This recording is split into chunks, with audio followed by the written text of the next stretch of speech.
Hello and welcome to highlights of the recent 4x4 Mega World 400 at Carnival City. The event was round 6 of the ABSA Off-Road Championship and was packed with incident. The 4x4 Mega World 400 brings national championship off-road racing into the heart of one of the most densely populated areas in Gauteng. The sprawling Carnival City complex on the East Rand plays host to a race that over the years has earned a special place on the ABSA Championship calendar. The race is a crowd puller, but these days ABSA events are not all about racing, but offer enthusiasts, young and old, a wide variety of family entertainment. This is all the fun of the fair, with off-road racing casting a wide net to attract a growing band of followers to a sport that is currently riding the crest of the wave. Over the years, the ABSA Off-Road Championship has also attracted a loyal band of sponsors and partners. The 4x4 Mega World Group is part of this family, with Chief Executive Officer Dion Venter passionate about the sport and the future of off-road racing. It's quite exciting. It's our own race. We've got some juniors in here. We've got a Heinz son in the Class E. We've got Mike that bought our old Class E, still running under Mega World colours. So 5 cars out here, 3 Class E's, and you know that's where my heart lies. My heart lies in Class E because I think that's where this whole sport starts, at Class E. So that's where Mega World put their money, in Class E, and help the youngsters forward. There is action from the word go at ABSA off-road events, with the Donaldson Prologue to determine race start positions, a race within a race. A good grid position is high on the list of importance, and competitors are split into speed groups based on a seeding system. To further level the playing field, crews are allowed to choose their start position, and the starting order for the speed groups is on a rotation basis. The Donaldson Prologue was run over a twisty 48-kilometer route within the confines of the R23, the R550 and the R554 that runs past the Carnival City complex. The weekend started off on a high note for former South African champions Chris Visser and Jaapie Badenhorst in the diesel-powered Ford Racing Ranger. After a lean spell, the Ford crew led home the production vehicle brigade and were 38 seconds clear of championship leaders Duncan Vos and Rob Howie in the Team Castrol Toyota Hilux. Vos and Howie were looking for a 4th win that would seal the championship, but had to play second fiddle to Visser and Badenhorst.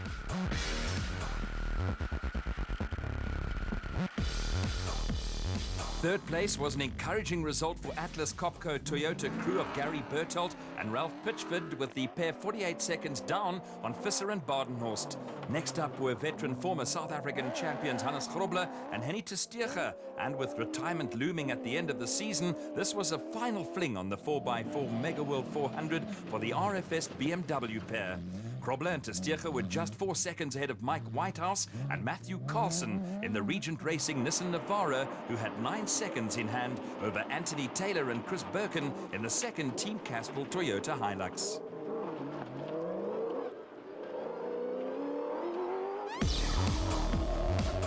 A steady run took Sun City 400 winners Christian de Plooy and Henk Janse van Vieren into 7th place in the second RFS BMW X3.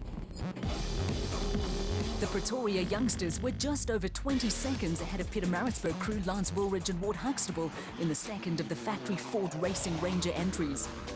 Woolridge and Huxtable were only 4 seconds clear of Dion Venter and Ian Palmer in the 4x4 Mega World Toyota Hilux, with the route on the OR Tambo flight path. Completing the top 10 were reigning South African champions Jannie Visser and Yorks Leroux, who haven't had a happy time of it this season in the International Truck Toyota Hilux. 2 minutes and 50 seconds separated the top 10, with a pair of Free State crews finishing just outside the top echelon. The Unifreight Ford Ranger of Harry Smith pair of Kobus van Tonner and Freddie Creel were credited with the same time as the Rubicon Ford Ranger of Bloemfontein crew of Lou de Bruin and Rion Greiling. Around 25 seconds behind the 2 Fords, there was another steady performance from Terence Marsh and George Smalberger, who were having a first outing in the new V8-powered Regent Racing Nissan Navara.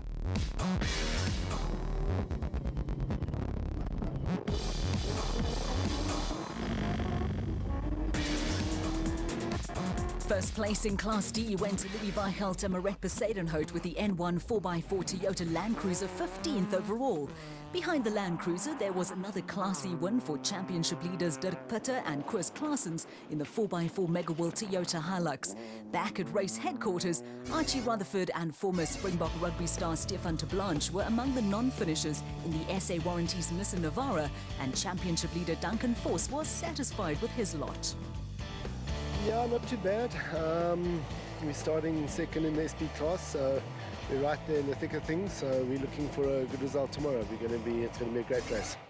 The Donaldson Prologue final results with the production vehicle category dominated by SP class vehicles, which filled the first 10 places. 4 manufacturers were represented in the top 10, with a scene set for a dramatic race.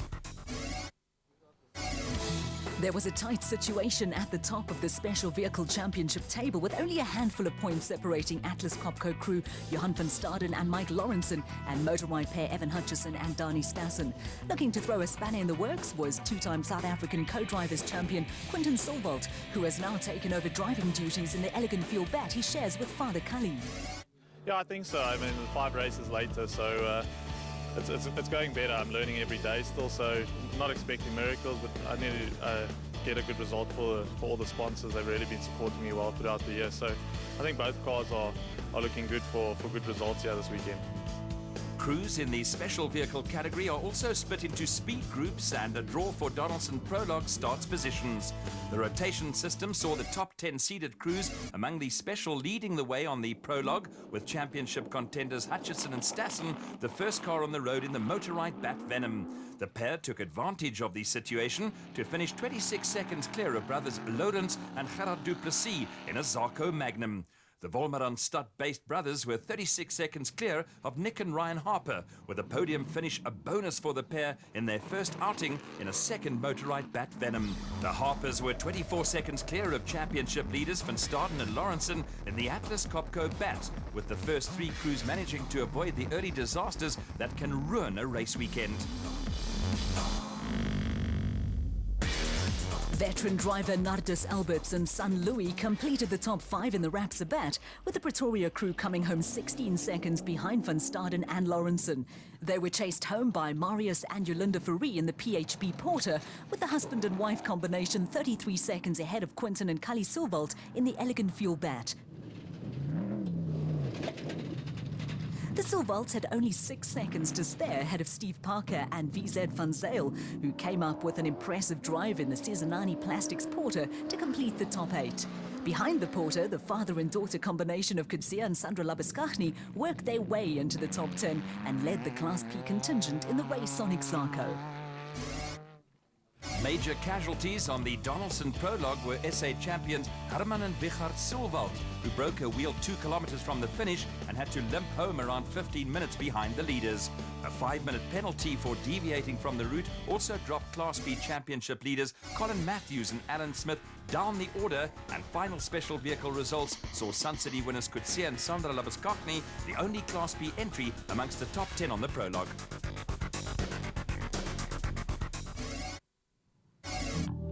A typical Highveld sunrise heralded in what was going to turn into a warm and sunny day, with a fast route promising to produce interesting racing. For Donaldson Prologue winner Visser, all the signs were there for a good performance in the Ford Racing Ranger. Last year we were a little bit unlucky here, but yeah, I'm looking very forward to this event. And yesterday was really fast, but I enjoyed it. Yeah, I enjoyed it. It's like racing again. No, it was really like so yeah, hope we'll do well today. Prologue also produced an encouraging result for Nick and Ryan Harper, who were given a new motorride Bat Venom, its first competitive outing. Yeah, I know we've been building this new one since the beginning of the year. Got a few changes on what Evan's got, hopefully for the better. Yesterday we had first time out, good time trial. We had a puncture, 5Ks to go, so it slowed us down a bit, but you know, we got a podium on the time trial, so we're happy with that. Photographers were out in force as Visser and Badenhorst waited for the countdown to the start of the race. With a clear road ahead of them, all the early advantages lay with Visser and Badenhorst. Dust was going to be a problem for crews as the race progressed, and the situation once again stressed the importance of a good prologue result. With With off-road races run in real time with crews starting according to their times on the Donaldson Prologue, there is plenty of action right here from the start, with crews jockeying for position from the moment they are flagged away. A huge crowd was on hand for the start of the race, with competitors getting plenty of early encouragement.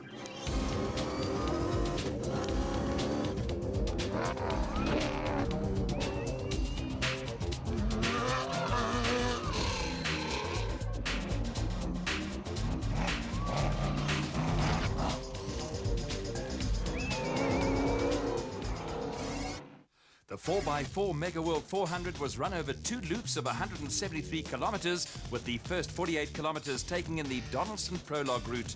After a hard winter, the course was going to be dry and dusty as it wound its way through mine dumps and agricultural land. Race leaders Visser and Badenhorst had built up an early head of steam, with the Ford Ranger throwing up a column of dust as the pair tried to take full advantage of a clear road ahead. The advantage of being first on the road quickly paid dividends for both Visser and Badenhorst, and in the early stages of the race, they had extended their lead over Duncan Foss and Rob Howie from 38 seconds at the start to 1 minute and 24 seconds. With 3 wins already under their belts this season, the Team Castrol Toyota crew were looking to make sure of the Production Vehicle Championship.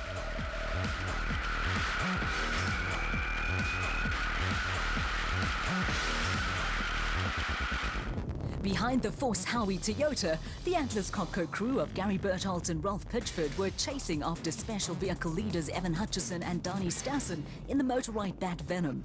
At this stage, the two crews were around 20 kilometers into the race, with sections of the route opening up to allow for some flat-out racing. Hutchison and Stassen were gradually easing away from Bertholdt and Pitchford, who were now coming under pressure from Hannes Grobler and Henny ter Steege in the RFS BMW X3.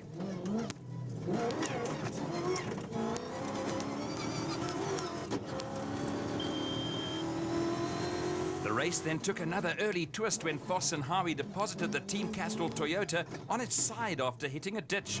Bertholdt and Pitchford sportingly stopped to pull the Castrol Toyota back on its wheels, and Grobler and ter Steege suddenly found themselves going from 4th to 2nd in the production vehicle category. A little further back on the road, another little cameo was developing, with the second Team Castrol Toyota Hilux of Anthony Taylor and Chris Birkin starting to close in on these special vehicles, with the Duplessis brothers 37 seconds behind the leaders Hutchison and Stassen. For their part, Taylor and Birkin had also picked up a couple of places in the production vehicle category.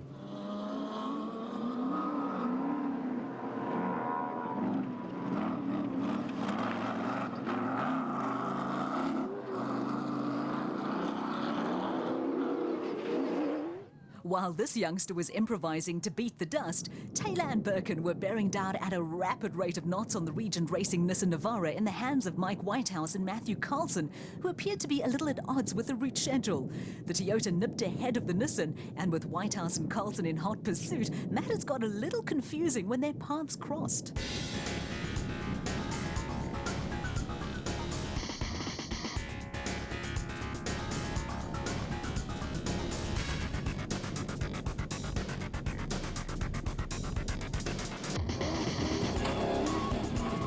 By this time, Christian de Ploy and Henk Janssen van Vieren had joined the fray in the second of the RFS BMW entries. The Sun City 400 winners were now 4th in the production vehicle pecking order, with Taylor and Birkin now just over 4.5 minutes behind the leaders in 3rd. Amid the dust and the confusion, the two production vehicles had been joined by the Motorite Bat Venom of Nick and Ryan Harper, who was still 3rd in the special vehicle running order. The Harpers had also moved ahead of Whitehouse and Carlson, who were now on the right track. In a short space of time, the Regent Racing pair had dropped 2 places in the production vehicle battle and were now coming under attack from Lance Woolrich and Ward Huxtable, who had started 53 seconds behind them in the second of the Ford Racing entries.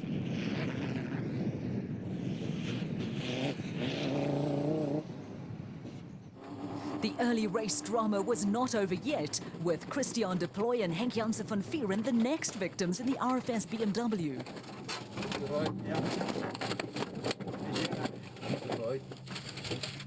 After the euphoria of a maiden victory on the Sun City 400, it was back to earth for the young Pretoria crew, with their racing coming to a sudden and unexpected halt. Having started in 6th place among the special vehicles, the husband and wife team of Marius and Yolanda Fourie had picked up a couple of places in the PHB Porter. The role that delayed Duncan Force and Rob Howie, the deploy Janse van Vuren accident, and the retirement of Anthony Taylor and Chris Birkin had lifted Dion Venter and Ian Palmer into 6th place in the production vehicle pecking order. The move up the special vehicle order by the Fouries came by way of problems for Nardis and Louis Alberts in the Rapsabat and a role for championship leaders Johan van Staden and Mike Lawrenson in the Atlas Copco Bat. It was a setback for the Atlas Copco crew, and the incident lifted Quinton and Cully Silvald into 5th among the special vehicles in the Elegant Fuel Bat. The Silvalds had also moved ahead of Nardis and Louis Alberts, who were now falling into the clutches of Yanni Visser and Joks Leroux in the International Truck Toyota Hilux, and Steve Parker and VZ van Sale in the Susanani Plastics Porter.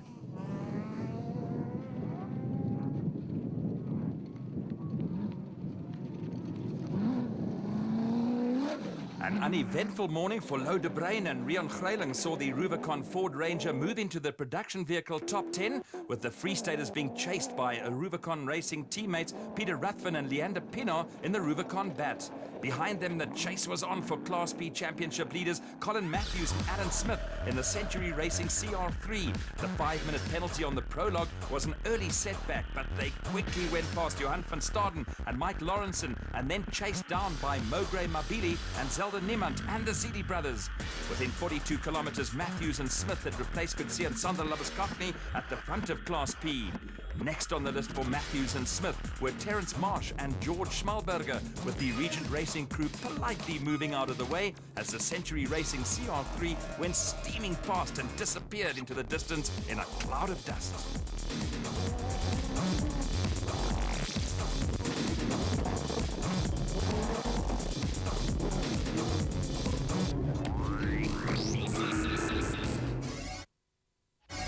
On the run back to the designated service park at race headquarters, the route took competitors almost to the N3 highway to KwaZulu-Natal before doubling back towards the R550 and the R554 at Carnival City.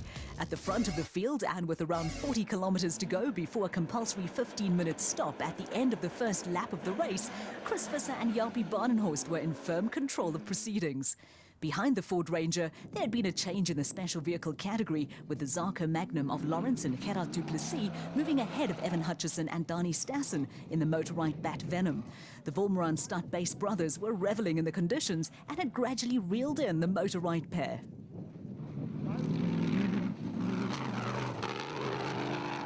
It had been a quiet morning for Hannes Grobler and Henny Testeger, with the RFS BMW veterans in a solid second place in the production vehicle category.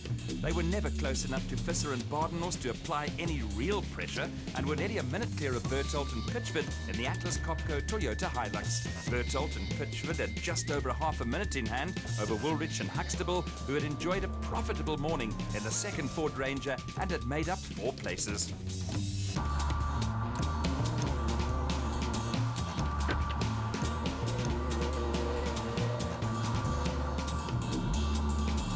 There were also no dramas for Nick and Ryan Harper, with the second Motorite Bat Venom never missing a beat. They were 4 minutes and 40 seconds down on the leaders, but the drive of the morning had come from Colin Matthews and Alan Smith, who had started 14th among the special vehicles and were now up to 5th, 20 kilometers before the designated service park. Their charge through the field had taken Matthews and Smith ahead of Quinton and Cully Silvald in the Elegant Fuel Bat and Marius and Yolanda Fourie in the PHB Porter.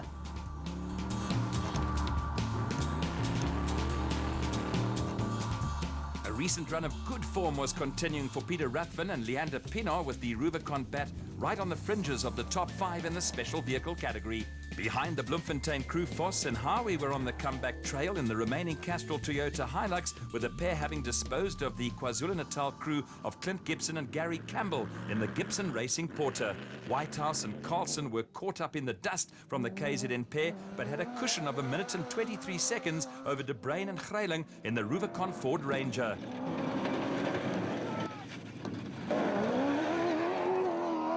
Closing in on the Ford Ranger were Van Staden and Lawrenson, who were also on the comeback trail after the early mishap in the Atlas Copco Bat.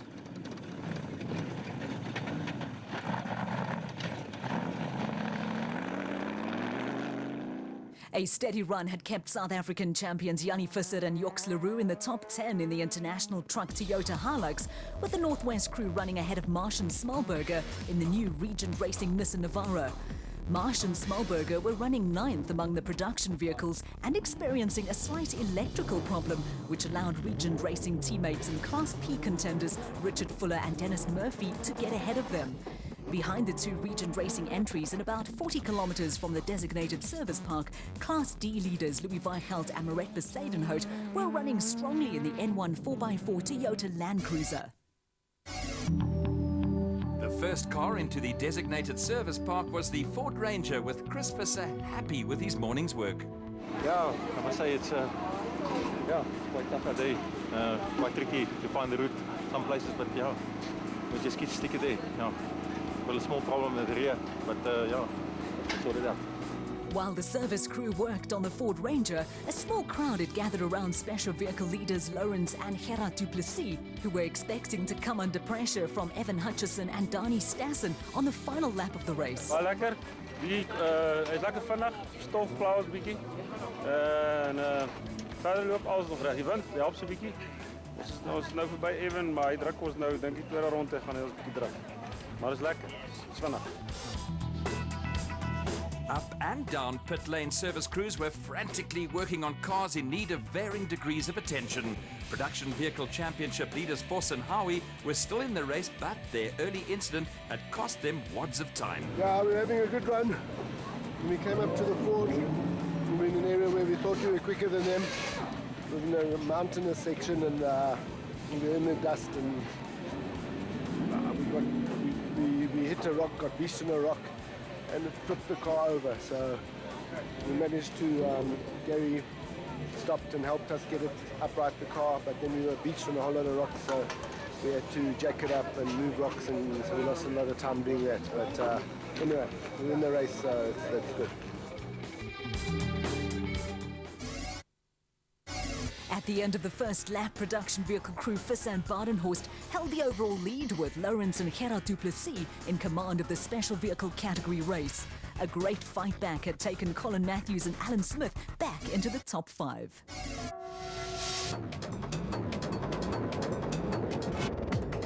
It didn't take long after the service park halt for matters to change at the front of the field. Special vehicle leaders Lawrence and Gerard du Plessis and Evan Hutchison and Donnie Stassen quickly moved ahead of the Ford Ranger of Chris Visser and Jaapie Badenhorst. As matters now stood, Hutchison and Stassen would take over the special vehicle championship lead and looked happy enough to keep station. For their part, Visser and Badenhorst had a lead of more than 2.5 minutes over the RFS BMW of Hannes Grobler and Henny Tersteger, who were not inclined to take any chances. The RFS crew also picked up some protection, with the second motorized Bat Venom of Nick and Ryan Harper, a buffer between Grobler and Tersteger, and the second Ford Ranger of Lance Woolrich and Ward Huxtable, which had picked up a place at the expense of Gary Bertolt and Ralph Pitchford in the Atlas Copco Toyota.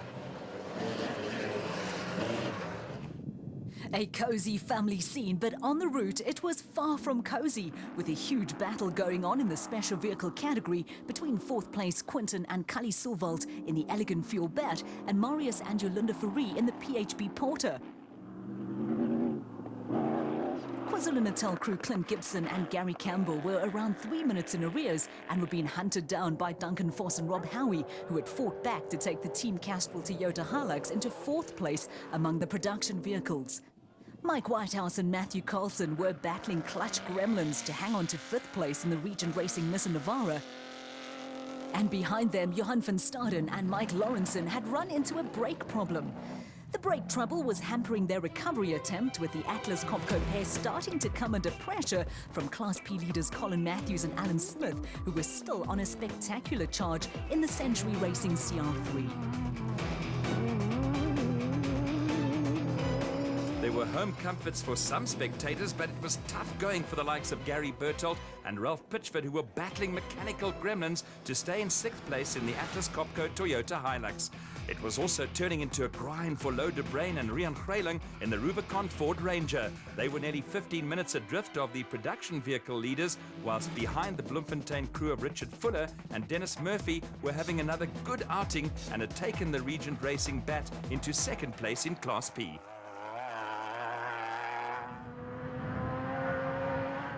A little further back, Yanni Visser and Joks Leroux were still 8th in the production vehicle category, with Terence Marsh and George Smallberger hanging on to 9th place in a promising debut for the V8-powered Regent Racing Nissan Navara. They were followed by Kutsia and Sandra Labuskaghni, who had taken the Raconic Zarko into 3rd in Class P with another steady drive. Behind the Zarko, Archie Rutherford and former Springbok utility back Stefan de Blanche in the celebrity appearance had taken the SA Warranties Nissan Navara from the back of the field into the final top 10 placings in the production vehicle category. The closest battle of the race was in Class D, where championship leaders Cliff Weichelt and Johan Smallberger in the N1 4x4 Toyota Land Cruiser finished just 4 seconds clear of brothers Johan and Werner Horn in the Mulliland Toyota Land Cruiser. By contrast, Dirk Pitter and Koos Claessens romped away with Class E for their 5th win in 6 outings. Back at race headquarters, Lawrence and Gerard du Plessis finished with a flourish to score their first win of the year. For a delighted Gerard du Plessis, it was his 2nd win on the event in 4 years. Ja, ons is baie bly, hoor. Ek moet sê, dit voel vir my baie lekker. Ek is uit my vel uit. Ons het hard gewerk. Ons kar het baie moeilike die hele jaar gegee. En nou, ek is die navigator en hy is die drywer, maar ek sê, vandag het hy die stokke vasgehou. Baie lekker. The final victory margin was 1 minute and 28 seconds, but 2nd place was enough to give Evan Hutchison and Donnie Stassen the championship lead ahead of Johan van Staden and Mike Lawrenson, who rescued valuable points with 7th place overall. After a dominant weekend that saw them revive their championship hopes, Chris Visser and Jaapie Badenhorst dotted the I's and crossed the T's to score their 2nd win of the season and put pressure on production vehicle championship leaders Duncan Voss and Rob Howie. Unbelievable. We couldn't ask for anything better today. But everything worked 100%. Yes, the car was good. The team was good. Yes, the team that showed nice preparation before the race. We did nice testing, and I must say everything paid off today. And thank you for Jaapie. The first lap was here and there was tricky to stay on the road. But I must say, Jaapie did a great job today, and everybody involved. And I must say, thank you very much for everybody. For the 2nd time this season, Ford Racing had 2 cars on the podium, with Hannes Grobler and Henny Tersteege also bouncing back to form. A top 10 finish as well for Archie Rutherford and rugby star Stefan de Blanche. Next week on Inside Off-Road, we catch up with rugby star Stefan de Blanche and bring you class highlights from the 4x4 Mega World 400 at Carnival City. Catch all the action right here on Supersport.